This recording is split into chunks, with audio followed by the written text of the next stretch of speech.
Welcome to the Horror Unmasked podcast, where we unmask the monsters and explore the lore. I'm Amber. And I'm Lily, and today we will be dissecting Beetlejuice Beetlejuice.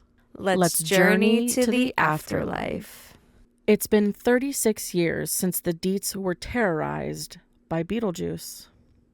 And now Lydia is a talk show host of a television series called Ghost House. In the middle of an episode, Lydia hallucinates seeing Beetlejuice again for the first time since he tried to marry her. After the incident, Lydia goes to visit her stepmother, Delia, who tells her that her father, Charles, died in a plane crash and got eaten by a shark. So lovely. What a way to go. For real. Delia, Lydia, and her daughter, Astrid, travel back to their hometown, Winter River, for Charles's funeral. During the wake, Lydia's boyfriend, Rory, asks Lydia to marry him on Halloween, pressuring her in front of all of the guests. What a shitty thing to do. It's her father's real. funeral, and you're like, marry me in like a week. Yeah, that dude was a big asshole for that. Lydia reluctantly agrees, causing Astrid to storm off on her bicycle. While strolling through the town, Astrid crashes through a fence and runs into a boy named Jeremy. She doesn't actually run into him on the bike, but fucking crashes into the tree, and then he's like, oh hey. He's up in the tree. Yeah. The two bond over books and decide to spend Halloween together. Meanwhile, in the afterlife, Beetlejuice is now in charge of the Office of Shrunken Head Bioexorcists. Afterlife detective Wolf Jackson comes to Beetlejuice's office to warn him of his ex-wife, Dolores, who has escaped captivity and is now on a soul-sucking murderous spree to find him. Which is intense. Yeah, extremely. Beetlejuice reveals the story of how he met Dolores during the Black Plague, and when the couple decided to marry, Beetlejuice found out that she was the leader of a cult, where she tried to kill him for an immortality ritual. You know, that's one way to go about it. Yeah. Before the poison could claim his life, Beetlejuice was able to cut her up into many pieces, sending them to the afterlife together. Spoiler warning. Skip ahead. Astrid goes to Jeremy's house for Halloween.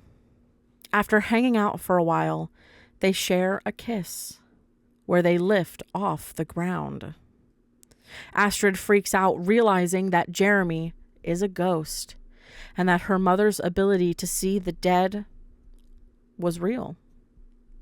Jeremy convinces Astrid to go to the afterlife to help bring him back, where she can also see her dad, Richard, again, who died in the Amazon many years before. At the same time, Lydia learns that Jeremy had actually murdered his parents over 23 years ago, but died when the police tried to arrest him. In a panic, Lydia summons Beetlejuice and makes a deal with him to bring Astrid back in exchange for marrying him. While Beetlejuice and Lydia search for Astrid, Jeremy admits to tricking her into trading her life for his, which is fucked up. Yeah. Just completely. Just tricking somebody into dying. I mean, he's also a psycho murderer, so, you know. Asshole, yeah. What can you do?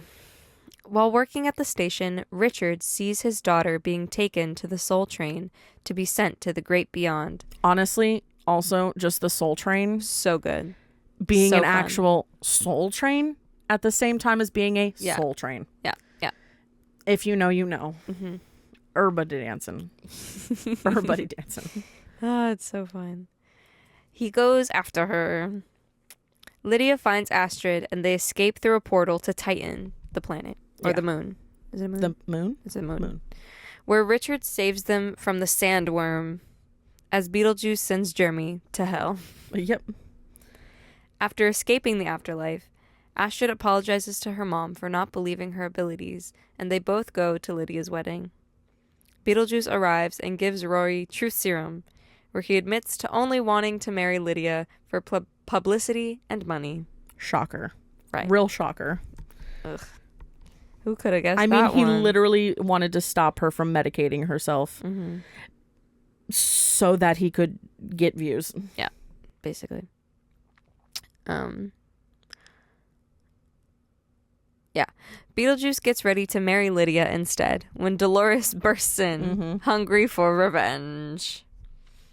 Astrid, using the Afterlife guidebook to summon a sandworm to eat Dolores, also discovers that because Beetlejuice illegally brought Lydia into the afterlife, their marriage contract is voided. Convenient loophole. Lydia says Beetlejuice, Beetlejuice, Beetlejuice to banish him back into the afterlife. And then decides to end her show in order to spend more time with Astrid. But she still has nightmares of Beetlejuice, as he will never leave her be. The end. Alrighty. This movie was released September 6th, 2024, which was the same day that we actually went to go see it. Yep. Super recent. The day before we went to Halloween Horror Nights. Woot woot. It was a fun time. The director, Tim Burton. Distributed by Warner Bros. Pictures. And I have their box office. What was their budget? $100 million.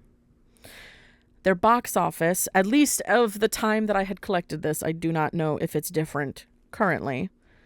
But it was $434.6 million. Yeah, that's also what I saw. Okay. Because I'm like, I don't know what the difference is, if it's changed at all. I don't know. But yeah. Yeah. It's on the longer side, about almost 2 hours. Hour 44 minutes. Which it doesn't really... It doesn't read that way. It doesn't feel that way. It goes pretty quick. Yeah. It's not... It doesn't feel fast-paced, but it has a decent, it has a good moving pace to it. I will say there are a lot of different storylines going on, so sometimes it's hard to keep up. But it's chaotic and it's fun and it's Beetlejuice. So. Yeah. With a 77% on Rotten Tomatoes so far, right now. Obviously, that number tends to change once it's been given out there. time. Yeah. Once it sits for a bit, let it marinate. Yeah. Kill count is actually a lot more than I thought at 55. Whoa. Yeah, but I guess you have to count like Dolores murdering a bunch of people. Then you have Charles and Delia. Then you have all those people who were sucked into their phones. True. They're gone. They're dead. That's so fucked up. Yeah. Beetlejuice just fucking murdered an entire room of people. He did. Casually. By sucking them into their cell phones. They might also be counting like the people who were on the plane crash as well. Probably. Also probably the parents and him. Yeah, so just a whole bunch. Yeah. Whole bunch. There's a whole bunch of fucking people. Richard, her dad. Yep. Yeah. Oh, yeah. So much stuff. Anywho. On to cast. We've got... Pretty decent list. Yeah, I think so. Yeah. Also with a bunch of legends. Are you kidding me? Yeah, for real. Michael Keaton. Beetlejuice. Winona Ryder as Lydia. Catherine O'Hara. Oh, sorry. As Delia. Jenna Ortega as Astrid. Monica Bellucci as Dolores. Oh, yeah. Arthur Conti as Jeremy. Willem Dafoe as Wolf. And then Justin Theroux as Rory. Yep. Yeah. Pretty thick ass list of fucking people, man. Very good. Oh. But a good grouping too. For sure. I also love William Dafoe's character because he's a detective, but he's a detective from a detective show. Yeah, so he's an not actor. he's an actor. He's not a real detective. But he's like taken on the persona of an actual detective in the afterlife, which is wild. I'm like, just because you played a detective don't mean you a detective. But whatever. That's okay. Let him live. Let you act and pretend to drink coffee, but just really you just crunch the cup. Oh my gosh. Every time. Yeah. And never actually drink the coffee. Out of dramatic effect. For real. All right. You want me to go first? You go first. Go ahead. So, Tim Burton, obviously the original director of the first Beetlejuice, wanted to make sure that the effects and everything that were in this Beetlejuice movie to be close to the original film's handmade style. And that whatever they could do practical in camera would be done. So, like we know, many of the films that are done today are at a brisk pace, and decisions to add effects such as blood or more ramped up versions of what's on camera are often made in post-production edits. Yeah. So when a director says that sort of thing, that I want things done in camera, it gives people more of like I don't have to rely on CGI to clean things. Right. Like mopping out wig laces and things like that. Because Christine Blundell was part of the effects group. And essentially what they were stripping back to the bones. Because, again, we are, though, nowadays going back to using more practical effects with minimal CGI aid. But, yeah, it's nice to know that this film, for the most part, had fully practical effects in it. I'm just thankful that, productions are going back on CGI a lot. Yeah. Just because I think they've heard audiences' reactions to too much feels too fake and theatrical. Yeah. So, and the uncanny valley can get. We've reached a really great spot with technology, but it's also if it's used too much. There was definitely like a peak in just everything being CGI. And then and that, the lashback. I feel like that was a lot more in like the later 2010s. Yeah, the late 2010s, yeah. 2020s. So it's good that it had an era. But it was now obvious. It's over. I'm so thankful that it was a fad. Because if they had just kept going with it. Because there's great examples of that early CGI, like earlier CGI that still holds up to this day. Like, honestly, Pirates of the Caribbean, Dead Man's Chest, with the fucking octopus captain. Yes, but at still holds up. Same time, I think it was a little weird. Not gonna lie. Well, weird, yeah. He has an octopus for a face. Yeah. But the CGI in it is very good. Yeah, it's good for what it is. But yeah. So often physical effects can be a template onto which visual effects are projected. A production could film a puppet, for instance, but use CGI to enhance the facial expressions. In Beetlejuice, Blundell said that she and animatronic and special makeup effects supervisor Neil Scanlon worked together to craft a quick mask with yellow painted ping pong balls to simulate Beetlejuice's suddenly googly eyes when he looks at the sun. That's so funny. Other effects were deliberately designed to be crude, The exposed side brain of William Dafoe's Jackson actor detective character was intended to look like a heavy early kind of prosthetic, a visual gag that plays off of William Dafoe's dramatic and dated nature in the film. Yeah, which because he definitely like that character hints towards like that noir detective side versus like what we would have now. Because the way they said it is that if we remade it and we relied on CGI, they know that they would be ripped apart for it. Yes, they would have. Especially Tim. Because for real. Kidding? Do we even need to say reasons why?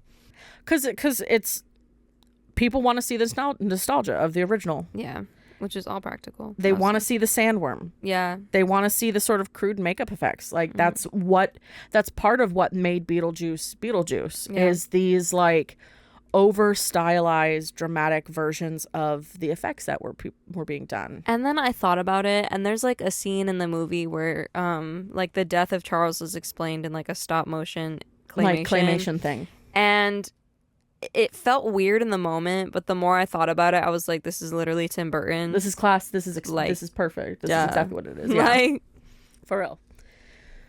Because it's one thing to imagine you're sitting next to a walking, talking dead person whose face has been burnt off, or that Beetlejuice is splashing you with his entrails. It's another thing to have actors in costumes and physical props to react to during filming. Luckily for this cast, that's precisely what they had to work with, as opposed to having to act repulsed or nauseated by the sight of green screens and tennis balls on sticks. That's what I'm saying. Like, everyone's like, well, those actors who can work with CGI are so amazing and they're so good, and they are. But the thing is, like, they shouldn't have to be doing that. Yeah. Because we definitely more authenticity have, like, when it comes to... spend a little bit more money, go on location. Yeah. Or, like, you know, spend a little bit more on your special effects budget. You know, like, sometimes we want... the oh my god, is that real? Yeah. Like, to the level of where we've already experienced this, you've already heard it several times, of Lily being like, that's not true. Every time I'm like, yeah, that's a practical effect. Right. And she's like, no, the fuck it ain't. No. And I'm like, yes, it is. I was literally just thinking about that. The It one, I still don't believe it. Yeah. In it was a practical effect. In fucking The Conjuring. Yeah, I don't believe that one either. He's real. No. The fucking Crooked Man is legit. Nope. Like, I have to refuse, otherwise I'll cry. I'm like, fucking creature actors, man. They transform. Fucking rock house, man. Yeah. Yep. Cause I need an It house. I need an It house. We've literally talked about this before, where definitely we've also thought about. I don't know. I had a conversation with a guest in the queue at because I was at Merge, and I was like, it'd be real cool if instead of the Minion Blast ride, we got like a Ghostbusters proton pack thing. Would have been so fucking cool. Yeah, I would shoot at some ghosts for sure. But for I ain't scared of no ghosts. But yeah, so definitely that plays into it, because co-star Justin Theroux, who plays Lydia Dietz, Winona Ryder's beau, Rory, in the movie, for him and this character, it emphasizes that it's not only made his job easier, but it has also naturally made things a lot more fun. So he had said that he'd never worked with, he didn't think, with puppets or animatronics. And it was really fun to be able to work with that. Just all the blood. I just put blood and guts in together. the same thing. The bloods. The blood and guts, rubber, latex, and goo stuff was fun because, for example, when Beetlejuice rips open his sweater and that blows all over you, him and Lydia, it really requires very little acting. Yeah. Just reacting. Yep. Because it's a fun gag. Because it's actually happening instead of CGI. There was a cavity that opened and blew guts out and sprayed them with shit. I don't know, man. Just full on. Yeah. Would love to get sprayed by Beetlejuice's blood and guts. Oh, yeah. I mean, even the scene when he found out that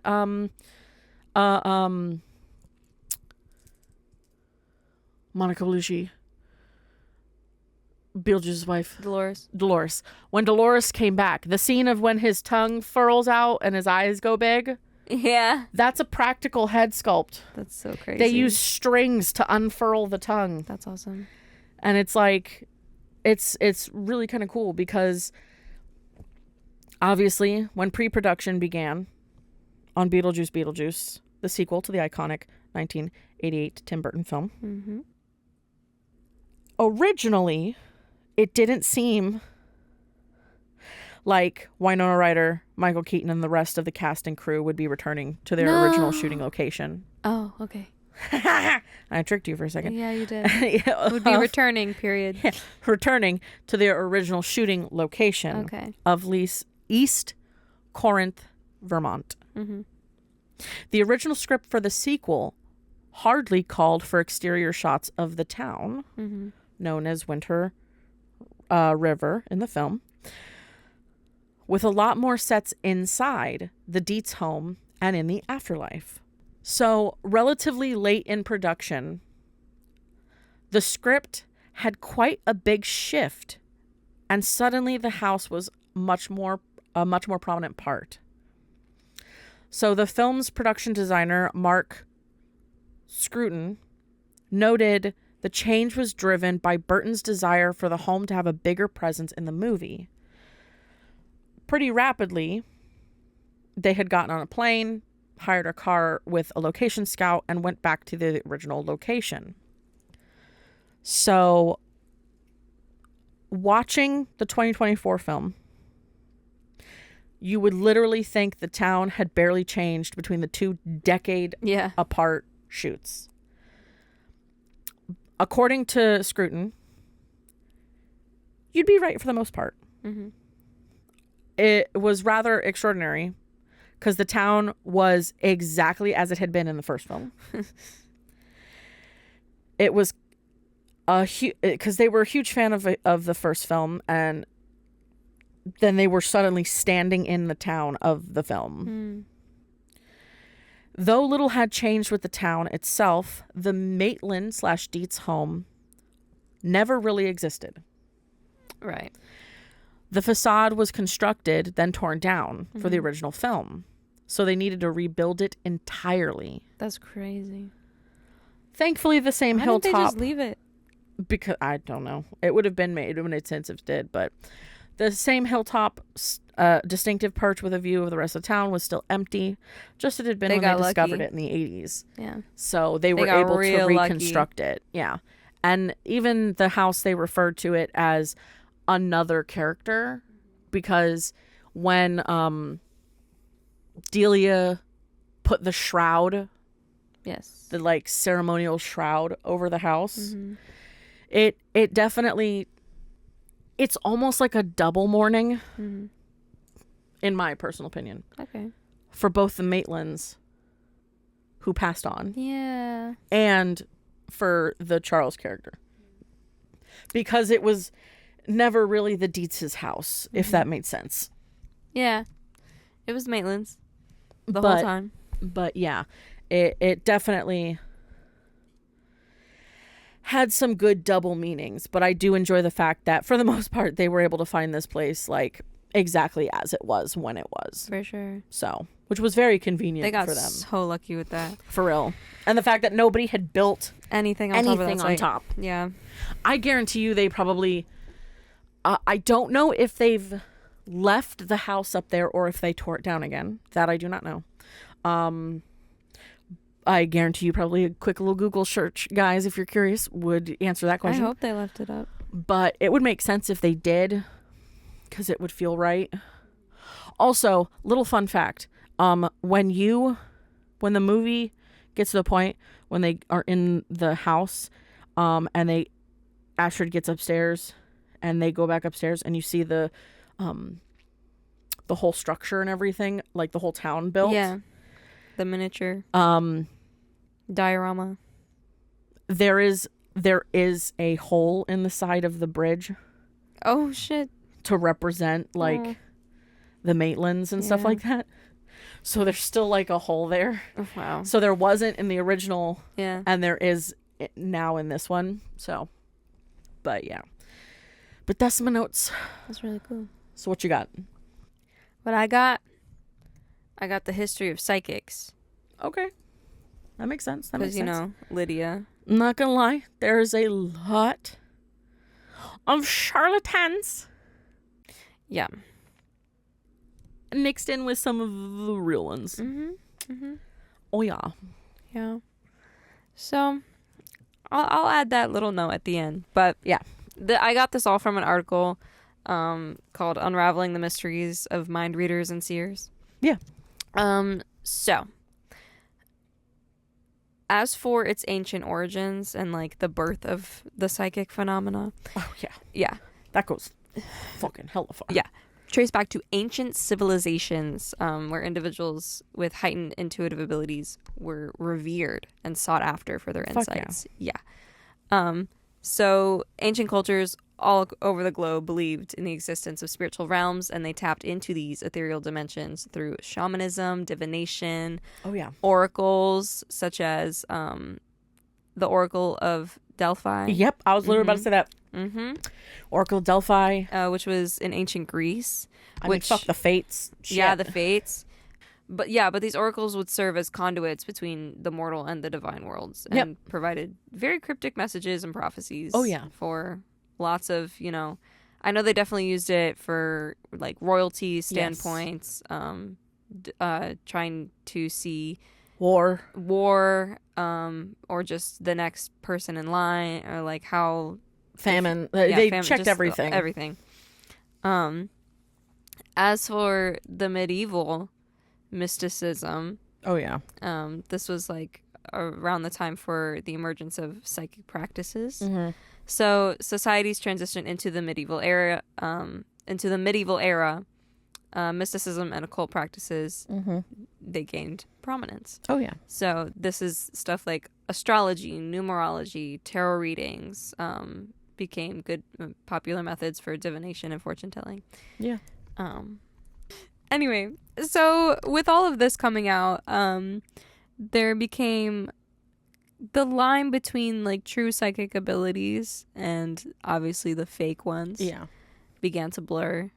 Because some people would capitalize off of people's fascination with... Oh, yeah. People wanted to make bank. Yeah, with the unknown and all of these... Because grief and loss is a powerful tool. Oh, yeah. For real. Oh, yeah. As for... Then we go into the 19th century, which was a big rise for psychic mediums. Mm-hmm. So this...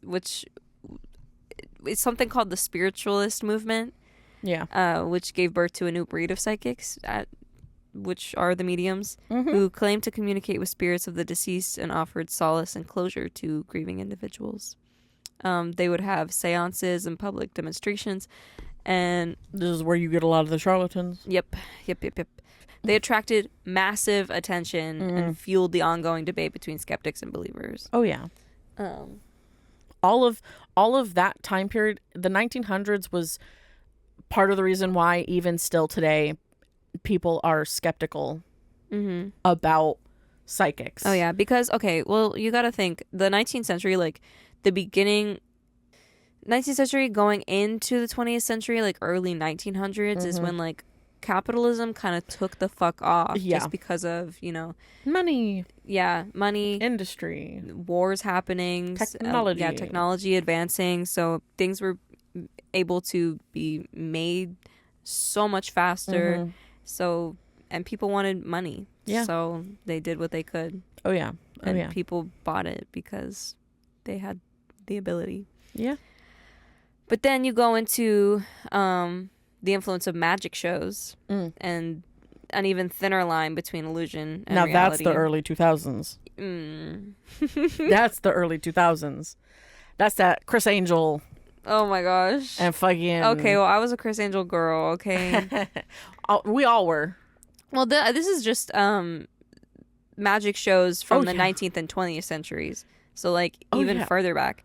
But this is when genuine psychic abilities and tricks of the trade became very blurred. Yeah. So renowned magicians like Houdini, Harry Keller, they mesmerize audiences with what seemed to be like supernatural abilities. Yeah.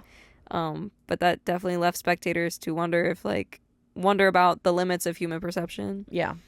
And, these magic shows incorporated like psychic routines.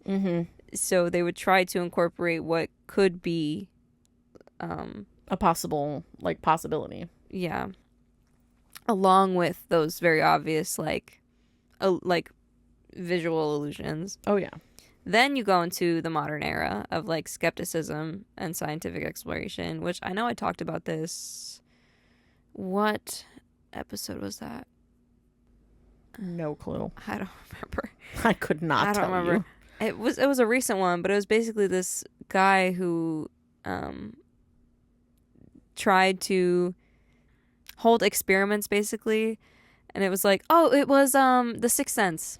Oh, got you. Yeah, where he would use those cards and like try to see about people's psychic abilities. Yeah. So that's coming with this, like all the neuroscience gotcha. and stuff. So obviously this is more recent, where skepticism and scientific inquiry have cast a very critical eye on the claims of psychics. I definitely feel like in the earlier part of the 2000s to mid 2010s, we were getting a lot of the like, let's science the spiritual people and see. Whereas now I think we're getting into the version of it where it's like not free willing, but like there's a lot more room for belief now. Yeah, it's just because I feel comparatively like today there's a lot more people who have open minds about. And I'm not gonna lie, it like might be because of the pandemic. Maybe it might be because of the pandemic. Maybe, but yeah, with these advancements in like psychology, neuroscience, understanding human cognition, a lot more psychic phenomena. They've been attributed to the psychological factors like suggestion, cold reading, cognitive biases, and then you have parapsychology, which I know I talked about this, which is the scientific study of the psychic phenomena, which explores those boundaries of the human perception and the nature of consciousness. I mean, shit, like it makes me think of I know that they've hooked up like a medium to a brain scanner so they can watch the activity in the brain and to see it like when they started to see or feel things from that beyond state, it would the whole brain would light up. Yeah. And certain areas of the brain that usually are dormant would just alight. So it's also the reason why I say that we're in much more of a like quote quote kind of more accepting time frame now is because there are sides of science that are like shit's happening in the brain. Yeah.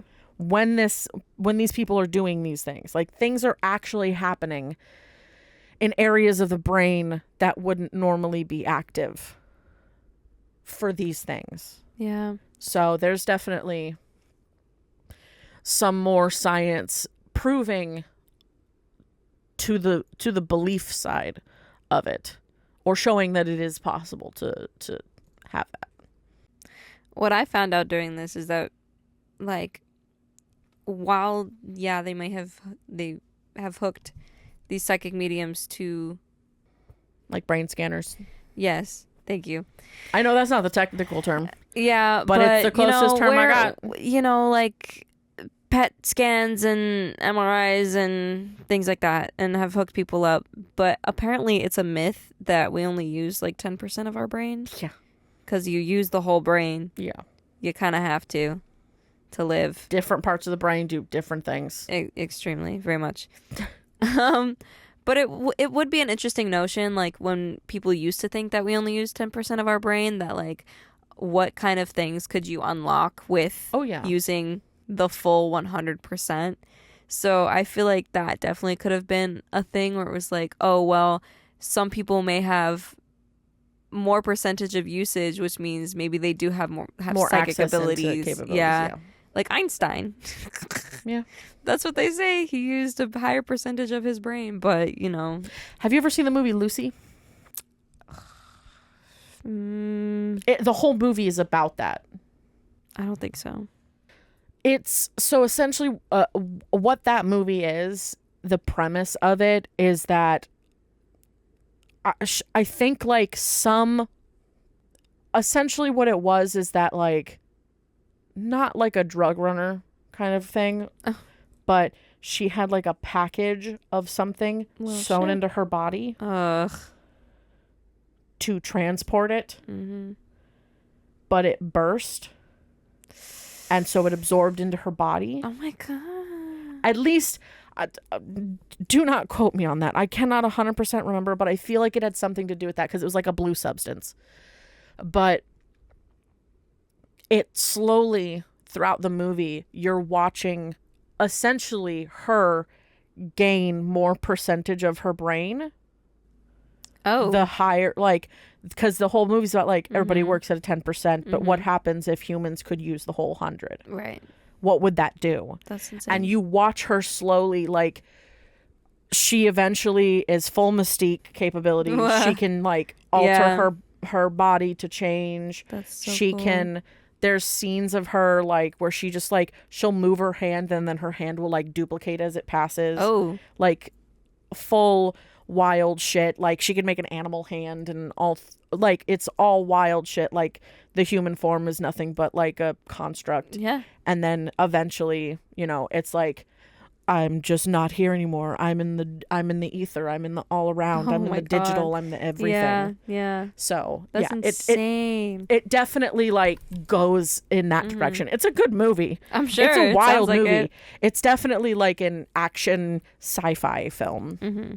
But yeah, it definitely focuses on that kind of stuff because there's definitely a intrinsic tie to like the higher workings of the mind, you know, but yeah. Wow. Yeah. I love that. But yeah, that's to say that, not to say, but to add on what we were talking about earlier, there are many, many fakes. Oh yeah. And I know that there are a lot of resources out there. Like, I know there's an app now called Keen or something like that where you can go on to and find psychic abilities online or psychic people online. Yeah. But again, still be wary about that. Yeah. I mean, take what resonates, leave what doesn't. Don't get scammed. Yeah. Because, you know, we're still the same as the 1920s. It's only 100 years later. Yeah. People are still trying to capitalize off of these things. So watch your money. I mean, for fuck's sake, there was an entire trend on TikTok using the anime AI filter and you pointing it at a space in your room. Yes. And a figure would appear. Really, it's trying to decipher your clothing. Yeah. And the shit that's in your room. Like, yeah, they're gonna make a person. Mm-hmm. And it's a fucking AI filter. There were videos where it was like, there's nothing in this hallway and there's a chair right there and there's nobody in the chair and they would put it on the chair, but it's still like It's looking for a human. Yeah. It's a filter to alter a human's face. Like, I don't know. I'm just tired. there's a level of it that's weird. I'm tired of this shit. It's exhausting. Because people were even trying to be like, there were definitely some more pagan people who I was seeing on there being like, essentially trying to be like, I took a selfie with my God. And I'm just like, or I took a picture of my God, and I'm just like, no, you didn't. No, you didn't. I mean, believe what you want to believe. But go for it. If that's what you believe, then. If you really think you took a picture with Loki, go for it. If that's how you feel, that's how you go feel. for it. But I'm just like, okay. Yeah, I don't know. Which is not to say I don't believe in the gods. Trust me, I believe in the gods. I just definitely do not believe that they have the time to fucking come down and take a goddamn selfie with you. There's no way. They have more important shit to deal with than coming down to be like, oh, you want a picture with me? Word. For real. For real. They can probably travel through time and space. So, yeah. Yeah. I don't know. They've seen it all. This isn't intriguing to them. Yeah. Ooh. What else was I going to say? Oh, yeah. To those people who want to hate on people with said psychic abilities. Fuck off. Don't. Just don't. Just leave them alone. They don't hurt you. No. Like, even for the people who make a buck off of it.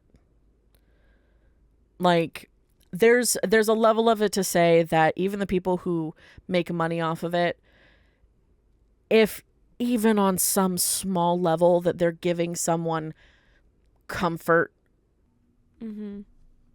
if they're abusing them and like terrifying people, those ones can fuck off.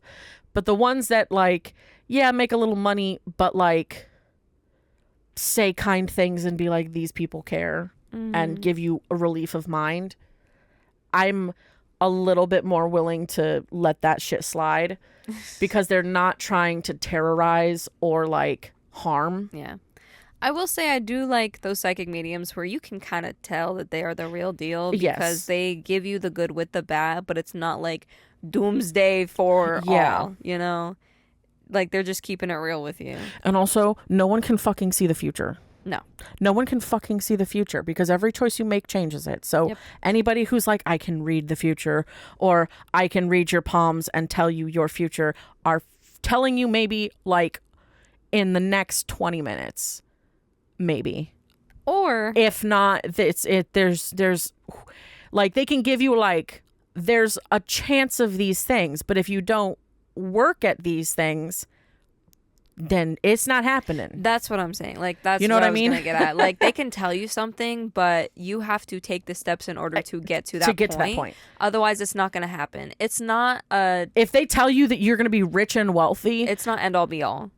And they don't say, well, you have to also open your mind and be more accepting and take chances. If you don't do those steps, if they tell you those things and you don't do those steps, then that's fucking on you. But if they look at you in the face and say you're going to be rich and wealthy and have the love of your life in a couple days, just sit back and relax. And like that's all they're telling you. That's bullshit. Because everything takes work. It's the ultimate law of life is everything is give and take. Mm-hmm. You cannot take without giving something. Factual. Whether that's your time, effort, or ability. So, yeah. Anyway, I have some 1 stars. Yeah, go for it. Okay. First one. Well, I couldn't stand it. Just have to be honest. Jenna Ortega is a horrible actress. She's a very dull actress. Casting her was a bad idea. But they did cast her for Wednesday also, which for me was unwatchable also. Grammar? Even I know that's wrong. They should have left this movie in the past. It isn't the best at all. The first movie was very iconic. It did have the 80s feel to it. But still, As I said, some things are better left in the past. It wasn't good, but it wasn't bad. But as I said, the acting from Jenna was bad for sure. Your writing is also terrible.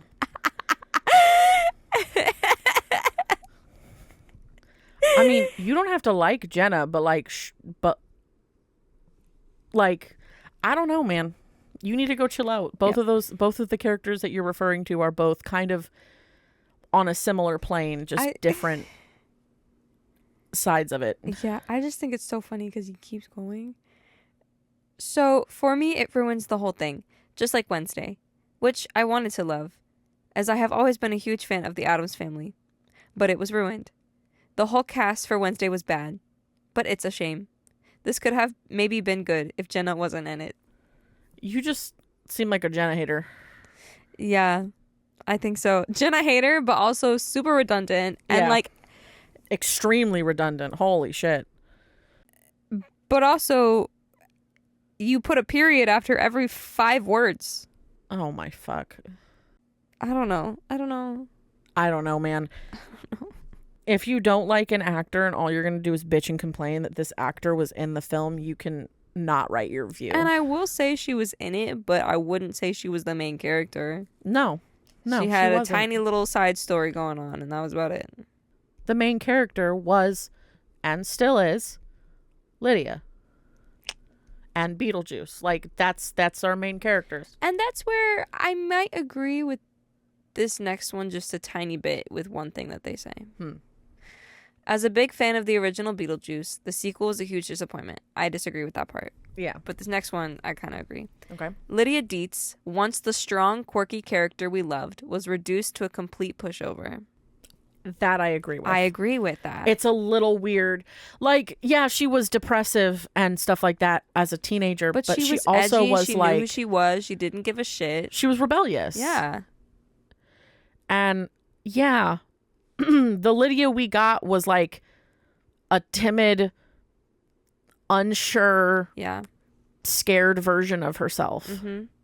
And I mean, there's a small part of me that maybe can say, okay, I kind of get it because of everything that happened with Beetlejuice. Yeah. And like, because that's weird. That's very predatory. That leaves some fear trauma of it. Yeah. And like the fear of losing like her close friends that are ghosts, and the fear of like losing family, losing her freedom. Yeah. I can kind of see it. But yeah, there's a level of it where I think towards the back end of the film, maybe we got more back of the Lydia that we expected. But yeah, it felt strange. Yeah, there was a disconnect, and it could also just be because her daughter didn't really believe in her abilities, and that also must add a level of unsureness in yourself because that's your kid and you want them to be. Like, I definitely feel like the Lydia that we knew from the first Beetlejuice would have been. Rory would have been like, marry me, and she would have been like, no. Yeah, exactly. There would not be a single moment of like, yeah, sure. Correct. No. It'd be no. That's not happening. And she would have been like, at my father's funeral? Yeah. Come on. Oh yeah. We're done. Like, that's what it would have been. Yeah. So I don't know. I can't really tell. But anyway, to continue, they said that she lost all her edge, making her a shadow of what she used to be. Crazy. But then they talk about the music was another major issue. None of it fit. The original had a unique, quirky soundtrack, but this one felt bland and forgettable. Wasn't it like the same freaking soundtrack? It had similar sounds, but it did have some different ones, but it didn't feel like it was out of place. Right. The plot was a complete mess, juggling too many storylines and lacking focus. It was hard to follow, and it didn't seem to know what kind of movie it wanted to be. Worst of all, it wasn't funny. The humor felt forced and cheesy, with none of the sharp, dark wit that made the first one such a classic. In the end, the sequel lacked the charm, humor, and creativity that made Beetlejuice iconic. It tried too hard and failed to capture the original's magic. You understand that the original was cheesy. Right. There was no, like, dark wit. It was just, the whole thing was like cheesy. Yeah, cheesy, straight up. Like, I don't know, man. I mean, you have some points here, but none that make me go, yes, it should be definitely a 1 star because of all these things. Yeah. So, Like, instead of like a 5 star, it's like a 4 star. right. If you were to really pay attention to the way that you wrote that review. Mm-hmm. Maybe 3. Maybe 3 or 3.5. But like, Yeah. Yeah. Anyway. But yeah. Was that it? That was everything. That Alrighty. was Beetlejuice. All right. Next week is Five Nights at Freddy's. What? So look forward to that. Alrighty. Remember to like, comment, subscribe, 5-star hearts and all that kind of stuff. Notification bell. Oh yeah. Send us an email at horrorunmasked@gmail.com. Let us know any of your movie recommendations. You can follow us on Instagram and Twitter at Horror Unmasked. You can listen to us on Spotify, iTunes, Amazon Music, Audible, Pandora, and YouTube at Horror Unmasked Podcast. And with that, There's only one thing left to ask. Will you fear? or will you fear not?